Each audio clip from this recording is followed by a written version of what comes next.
Good morning, everyone. My name is Edward Ahmed Mitchell. I'm an attorney here in Atlanta. I serve as the executive director of the Georgia chapter of the Council on American Islamic Relations. CARE is part of our nation's largest Muslim civil rights organization. I'm here today with several civil rights attorneys and activists from Atlanta and around the country. We are here today with Mara Verheyden Hilliard, the co-founder and director of the Partnership for Civil Justice Fund, Gadir Abbas, the senior litigation attorney with the National Office of the Council on American Islamic Relations, our new legal director here at CARE Georgia, Morteza Kwaja, and perhaps most importantly, filmmaker, activist, and journalist Abby Martin. And thank you so much for making the trip to Atlanta. All of us are here today in defense of the First Amendment's guarantee of freedom of speech, including the right to engage in political boycotts. 4 years ago, Governor Nathan Deal signed into law SB 327. This bill required that anyone who wants to contract with the state of Georgia for services worth more than $1,000 sign an oath pledging that they will not boycott the Israeli government. That oath applies whether you are a substitute teacher who wants to work for our public school system, whether you are a construction worker who wants to build something for our state, or whether you are a journalist who wants to speak at a state university. If you want to do so and your contract is worth $1,000 or more, that law says you have to sign an oath pledging that you do not and will not boycott the Israeli government. This law was nearly identical to laws passed in over 20 other states. All of these laws are designed to punish people who participate in the boycott of the Israeli government over its human rights abuses against the Palestinian people, and also to coerce others into not joining the boycott. Now, even though this law passed in Georgia back in 2016, people spoke up against it. Civil rights groups obviously did, and so did prominent members of our state legislature, including then House Minority Leader Stacey Abrams. They noted what we know today, that this law is blatantly and hilariously unconstitutional. Every American has the right to engage in boycotts. This is constitutional law one-on-one. Imagine if during the civil rights movement, the state of Alabama passed a law saying, if you want to work for our state, you cannot participate in the Montgomery bus boycott. Imagine if during the fight against apartheid in South Africa, states passed laws saying, if you want to work for us, you cannot boycott the South African apartheid government. Those laws would have been irrational, illegal, and unconstitutional, and so is Georgia's law. We know that, and Abby Martin knows that. Today, she's going to tell you her story of what happened when she was invited to speak at an academic conference at Georgia Southern University, the oath they wanted her to sign, why she could not sign that oath, and what happened to her when she refused to do so. It's great to see all of you here. My name is Abby Martin, Abbymartin. I'm a journalist, documentary filmmaker, and political commentator. On February 28, 2020, I was scheduled to speak at Georgia Southern University. I was to be the keynote speaker at the International Critical Media Literacy Conference. I planned my work and life schedule around this event months in advance. As the conference date approached, I was told that I must sign a contract pledging to not participate in boycotts against Israel. Knowing this was a violation of my constitutional right to free speech and right to protest, I informed them that I could not sign such a contract. I was then canceled as the speaker from the conference. As a journalist, I have reported extensively on Palestine, US, and Israeli violations of international law, including many on-the-ground reports on the illegal military occupation and human rights abuses for over 10 years. I recently directed a documentary called Gaza Fights for Freedom. It advocates for the boycott, divestment, sanctions movement. Through its political, military, and economic support, the U.S. is supporting egregious human rights violations of several UN resolutions, the Geneva Conventions, and more. All of this is not up for debate. The BDS movement exists to mount pressure against Israel to stop these atrocities, similar to the grassroots movement that brought the end of apartheid in South Africa. But advocating for Palestine or criticizing Israel was not the topic of my speech at Georgia Southern. I was scheduled to give a talk as a journalist about media and media literacy. For this, I was being asked to contractually pledge loyalty to a foreign country. How could I comply with this request? Was I supposed to delete and destroy all the copies of my film that I had just released because it advocates BDS? Was I supposed to remove all video reports on my company's websites of all the interviews I have done about my reports on countless news outlets because they advocate BDS? Of course, I should not be expected to do these things, simply to work in the state of Georgia. I want to explain the two reasons I felt compelled to pursue a legal case over this incident. First, my work as a journalist involves speaking about the stories I've covered at universities and public venues. It has been my career for over a decade, and this event at Georgia Southern was just one of many such events I do every year. My right to speak at a conference on media at a public university was conditioned on my pledge to never participate in my constitutional right to engage in peaceful political action. It is not just this particular conference, but my right to speak at any public university or similar event in the entire state has been taken away, because I will not forfeit my constitutional rights by signing this pledge. My right to speak about any topic cannot be conditioned on throwing away my constitutional rights, and I shall not be made to submit to never be able to speak at a publicly funded institution in the state of Georgia. That's an absurd expectation. And I know there are countless more people just like me who either lose their right to free speech in the state or submit to forfeiting their constitutional rights. These rights are invaluable, and as an American citizen, and American people should not be willing to give them up. I know that I am not. Second, separate from my professional life, in my personal life, I am politically active against issues of racism and injustice. This is of great moral importance to me. To be made to choose between my career that I have built my entire adult life around and my political convictions, which are of invaluable importance to me, and a right supposed to be protected by the US Constitution, is an outrage and is unacceptable to me as an American citizen. I want to reiterate, situations of oppression, racism, injustice, and violations of international law that are funded by my tax dollars is something I care very deeply about. They are ideals that I've centered my entire life around. Like anyone who has deeply held moral or spiritual beliefs, I should not be expected to throw them away in order to simply work in the state of Georgia. Apart from my right to free speech, it was my right to peaceful protest, my right to boycott, and not just mine, but the constitutional rights of every independent contractor of all types who want to work in this state cannot be held with such disregard by the Georgia legal system. My aim here is to overturn these laws that violated my rights, the rights of likely thousands of contractors, and that violate the US Constitution every single day. Thank you very much. Boycotts are fundamentally a protected free speech right. A political boycott is the ability of people to come together and bring the power of a large group to send a political message to another entity that they are not going to buy or trade or use their services because they believe that that entity is participating in a violation of civil rights and human rights. And that's what's happening here. In 1956, Martin Luther King Jr. was convicted in Alabama because he was engaged in a political boycott in defense and fighting against Jim Crow apartheid in the South. Throughout the South, states were enforcing anti-boycott laws against civil rights activists because they wanted to derail and to punish civil rights activism in the fight against Jim Crow apartheid.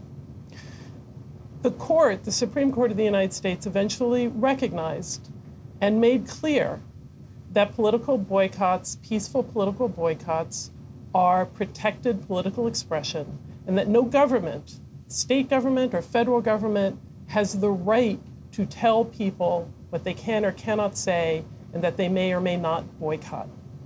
Yet here we are in 2020, and Abby Martin has been told by the state of Georgia that she must pass a political litmus test in order to be able to speak on a state college campus. That is extraordinary, that is outrageous, it is illegal, it is unconstitutional, and we intend to ensure that that illegal law is struck. And I think it's important, too, to put this in the context of what's happening, not just here, but around the United States.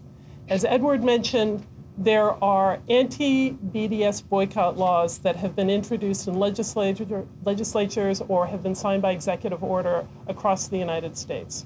And in each of these instances, you have the government, you have a state government, a governor, a legislature, putting their thumb on the scale of public debate. We have the right, as people in the United States under our First Amendment, to express ourselves, to say what we believe in, to fight for the justice that we believe must happen. And no government has the right to tell us that we cannot, let alone condition the ability to speak on a college campus, as happened to Abby Martin, on her signing away and surrendering these cherished fundamental rights to free speech. At the same time that Georgia has its anti-BDS law, notably, they have also passed a Campus Free Speech Act. The Campus Free Speech Acts are also being passed all across the United States, and they're being presented as if one side of the debate, generally a right-wing side of the debate, is being suppressed, and there's a need for campus free speech laws to allow racists and fascists to speak on campus without objection by students. Georgia passed one of those laws, most of which are written by the Goldwater Institute, which is funded by ALEC.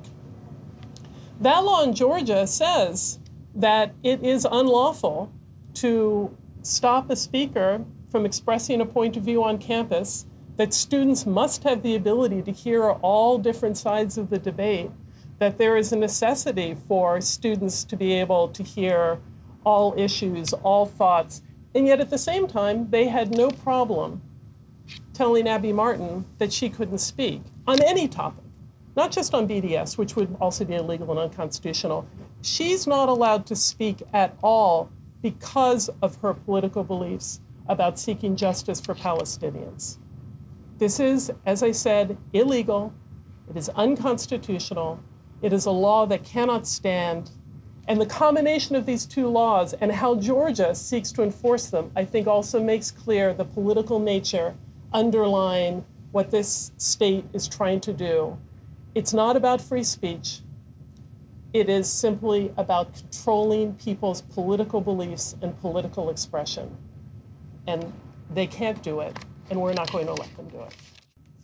What is more American than boycotting? We learn about the famous boycotts that led up to the Revolutionary War. We learn about the boycotts that fueled the civil rights movement. We learn about the boycotts that helped dismantle apartheid in South Africa. Boycotts are very, very central to America's story. And here is an example of a backlash against the effectiveness of a BDS movement that has highlighted and has brought to the world's attention the plight of Palestinians, the suffering of Palestinians. And in the face of that effective activism, you have this national effort to use laws to suppress advocacy for Palestinian rights. This attempt at suppression won't work because here is an example of true American exceptionalism. It is truly exceptional, the free speech protections that America provides its citizens. It's truly unique in the world, the protections that each citizen has to say what's on their mind, to advocate for their political views, and to try to convince others to agree with them. And here, the state of Georgia is on the wrong side of history. The state of Georgia has thrown its lot with the more than 25 other states that have legislated against the BDS movement. The more than 25 other states that have used their legal authority to suppress a particular point of view. And just as the laws in Texas, in Arizona, and Kansas were declared illegal by courts. We have confidence that the federal court in Atlanta will do the same here. The case is important to me as a lifelong activist for Palestinian rights and also just as a journalist whose life work revolves around speaking about my experiences on the ground, exposing these kinds of atrocities at public institutions like Georgia Southern.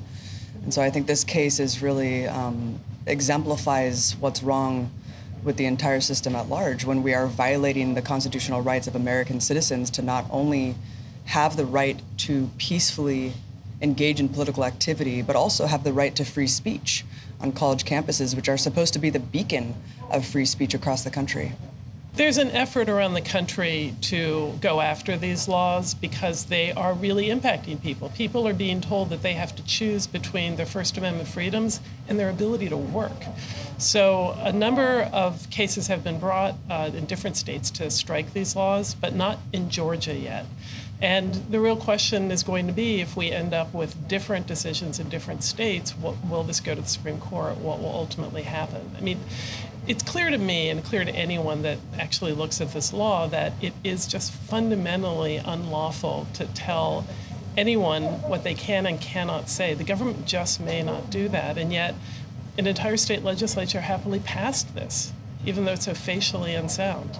To begin with, this law would allow Abby to boycott the state of Georgia, but not the state of Israel, which is an absurd constitutional result, that you could boycott the state that passed the law, the state that you're working in, but not this one foreign country.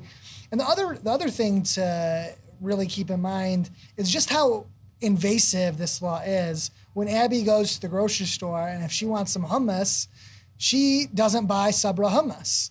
Well, this law, in forcing her to certify that she's not boycotting Israel, would invade that decision and compel her to buy Sabra hummus. And so this is an example of ideological legislation that does not really take seriously the consequences that it's looking to impose. You know, one thing to think about is think about what this law really means too in terms of the breadth of it and the scope of it.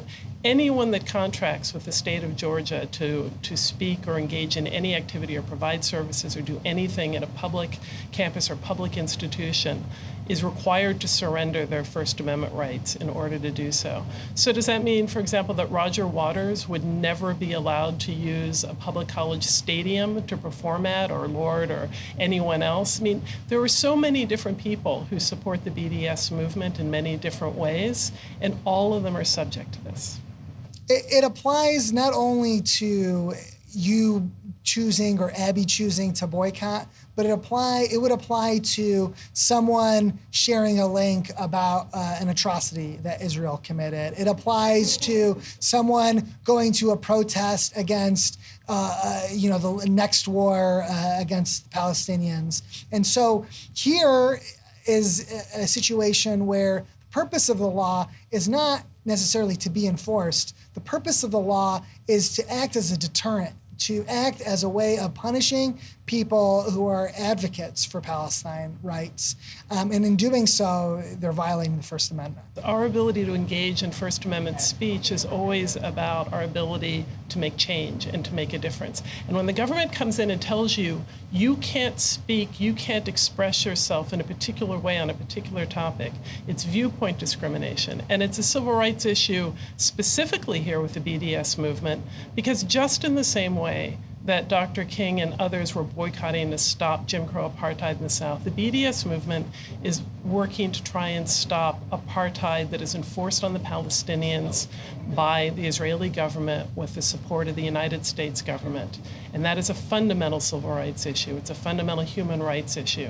People have the right to live free. People have the right to self-determination. They have the right not to be treated like second-class citizens. They have the right not to be murdered by military forces. They have the right not to have their lands conquered.